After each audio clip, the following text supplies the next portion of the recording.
Both candidates spent over $1 billion. Over $1 billion.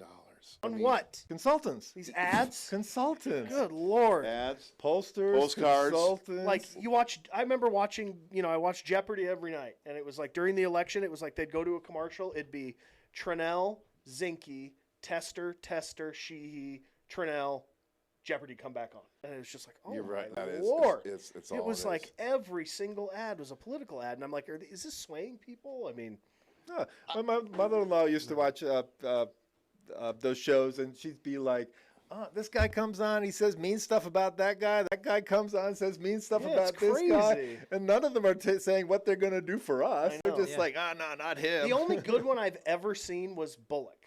And maybe he was running for Senate or something.